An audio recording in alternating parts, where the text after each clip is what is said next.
Hello everyone, আসসালামু আলাইকুম। আমি ফারহানা ফারহা বলছি আমার ফারহানা ফারহা ব্লগ পেজ থেকে। আজকে ঈদের দ্বিতীয় দিন আমরা চলে যাচ্ছি নানুর বাড়িতে। সাথে আছে আম্মু, আব্বু এবং আমার ছোট খালা। তো অনেক দিন পরে এই ব্লগ এডিট করা হয়েছে, সো লেট আপলোড। তো এই তো আমরা সকালবেলায় রওনা দিয়েছি, আর ওয়েদারটা ছিল জাস্ট ওয়াও।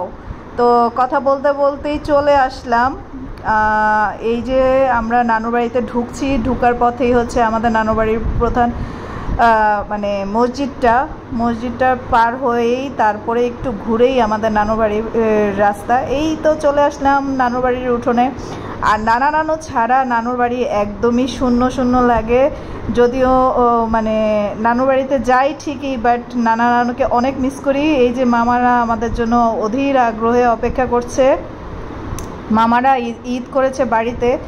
সো এই তো ঢুকেই আম্মু সবার সাথে কথা বলা শুরু করেছে। দেশের বাড়িতে যাওয়াই সবার সাথে আনন্দ ফুর্তি করা।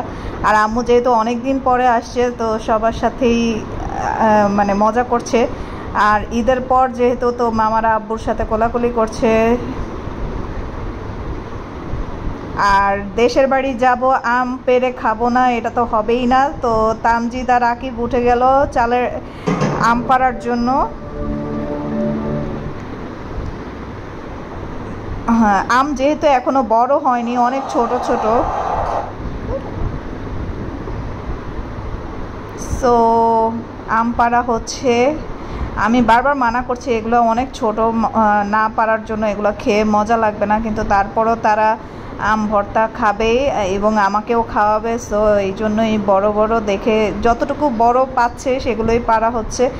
আর দেশে বাড়িতে গেলে এই একটা সুবিধা যে গাছ পাকা বা গাছের ফলেই খাওয়া যায়। তো আম্মু এসে একটু রেস্ট নিয়েই সবার সাথে এইটা দেখা করতে চলে আসলো। আর এইটা হচ্ছে আরেক বাড়ির আম। এই বাড়ির আমগুলো আবার একটু বড় বড়ই ছিল। সো আমরা সবার সাথে দেখা করতে বের হয়ে গেলাম। এটা ছিল আমাদের আরেকটা মামার ঘর। তো সবাই আরেক মামির সাথেও আমরা দেখা করতে আসছি। আর নানু বাড়িতে আসবো, লাকড়ি চুলা দেখবো না, সবার বাড়িতেই লাকড়ি চুলা আছে। এটা আরেকটা মামি আমাদের।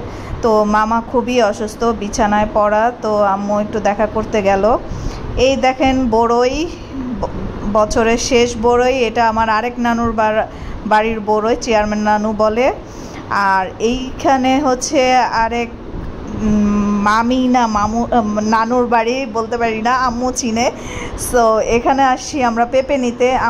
আম্মু গেছে সবাই সবার গাছে যা আছে তাই পেরে দেওয়ার চেষ্টা করছে। দেশের বাড়িতে এই আন্তরিকতাটাই খুবই ভালো লাগে। নানু নাই, তারপরও সবাই যে এত আন্তরিক, এটাই অনেক ভালো লাগে।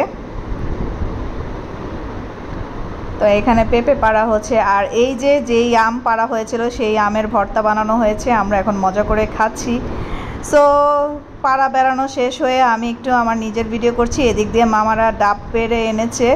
সো দেশের বাড়ি মানেই হচ্ছে কোন গাছে কি আছে সব পেড়ে পেড়ে এনে খাবার রেডি করা আর খাওয়া। তো এই যে ডাব খাবো এখন আমরা সবাই। আর ঢাকার থেকে মনে হয় দেশের বাড়িতে এসে গাছ থেকে পেড়ে এই ডাবগুলো খাওয়ার মধ্যেই ছিল অন্যরকম একটা মজা। আর ডাবের পানিটা এত মজা ছিল। আর যেহেতু ঈদের পরে গিয়েছি, তো মামাদের থেকে ঈদের সালামি নেওয়া হচ্ছে। সালামি মিস হবে না কোনো মতেই। আর এখানে সবাই একটু আমরা গল্প আড্ডা দিচ্ছিলাম সবাই মিলে, এই আর কি। তো তারপরেই হচ্ছে দুপুরের টাইম, আমরা খাবার দাবার নিয়ে বসে পড়লাম। আমি আবার বলছিলাম আজকে আমার নানু থাকলে অবশ্যই আমার জন্য পোলাও রান্না করতো। আমরাই অবশ্য মামা মামিদের মানা করে দিয়েছিলাম, কিন্তু তারপরেও বলছিলাম যে যতই মানা করি না কেন, আমার নানু থাকলে ঠিকই আমাদের জন্য পোলাও অবশ্যই রান্না করতো, খাই বা না খাই সামনে তো দিত।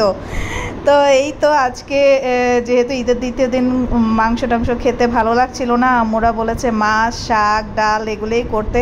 আর প্রচুর পরিমাণে গরম পড়েছিল, তাই এসব খাবারই মনে হয় তখন খুবই মজা লাগছিল। তো মাংসও ছিল, মুরগির মাংস রান্না করা হয়েছিল। তো আমরা শাক, ডাল, ভাজি, মাছ এগুলো দিয়েই খেয়ে উঠেছিলাম। আর এগুলোই খুব মজা লাগছিল যেহেতু মাছগুলো ফ্রেশ। তো এই তো দেশের বাড়িতে আসবো আর সবাই দেখা করতে আসবে না তা তো হয় না। এটা হচ্ছে আমার একটা খালামণি, দুইটা খালামণি, জেসমিন খালামণি আর শিল্পী খালামণি। ওনাদের সাথে অনেক বছর পর দেখা হয়েছে। আর যেহেতু আম্মু আর রিনি খালারা ছোটোবেলার থেকে ওনাদের সাথে ঘোরাফেরা করে আনন্দ ফুর্তি করে বড় হয়েছে, সো সবাই দেখা করতে এসেছে, সবাই সবার হাজব্যান্ড তারপরে ছেলে মেয়ে সহ দেখা করতে আসছে। তো এই তো, আর দেশের বাড়িতে এই জিনিসটা খুবই ভালো লাগে।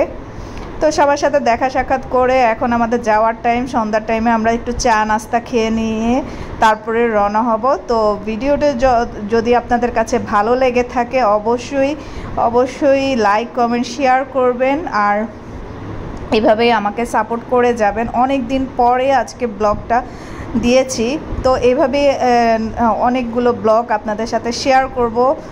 আর এই তো যাচ্ছি ঢাকা, ঈদের বেড়ানো শেষ নানুর বাড়িতে। আজকে সারাদিন যা যা করলাম তাই আপনাদের সাথে একটু শেয়ার করলাম। সবাই ভালো থাকবেন, সুস্থ